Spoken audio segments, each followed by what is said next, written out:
ঈমান, বিশ্বাস। আল্লাহর প্রতি দৃঢ় বিশ্বাস এবং নির্ভরতা।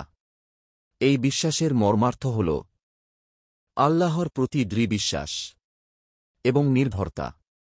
আল্লাহই একমাত্র উপাস্য এবং সাল্লাল্লাহু আলাইহি ওয়াসাল্লাম তাঁর প্রেরিত রাসূল। নামাজ, সালাত।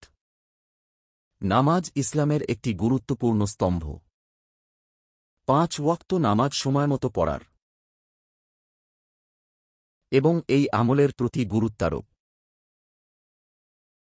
ইলম, জ্ঞান ও জিকির, আল্লাহর স্মরণ। ইসলামের মৌলিক শিক্ষাগুলো অর্জন করা এবং আল্লাহর নাম নিয়মিত স্মরণ করা। এটি মানুষের ঈমানকে দৃঢ় করে এবং আখিরাতের জন্য প্রস্তুত করে। ইকরামুল মুসলিমিন, মুসলমানদের সম্মান করা। মুসলিম ভ্রাতৃত্ব ও পারস্পরিক সম্মানবোধকে গুরুত্ব দেওয়া। মুসলমানদের সাহায্য করা, তাদের প্রতি সদাচরণ করা এবং তাদের মান মর্যাদা রক্ষা করা। ইখলাস, নিষ্ঠা। সমস্ত কাজ আল্লাহর সন্তুষ্টির জন্য করা এবং শুধুমাত্র তাঁর জন্যই ইবাদত করা। এতে মনকে পবিত্র করা এবং রিয়া বা লোক দেখানো থেকে বাঁচা।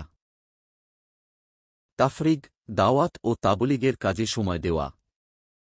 নিজের সময় ও সম্পদ আল্লাহর পথে খরচ করা এবং মানুষকে ইসলামের দাওয়াত দেওয়া। নির্দিষ্ট সময়ের জন্য তাবলীগ জামাতের সাথে বের হওয়া এবং দাওয়াতের কাজে অংশগ্রহণ করা। ধন্যবাদ সবাইকে ভিডিওটা দেখার জন্য।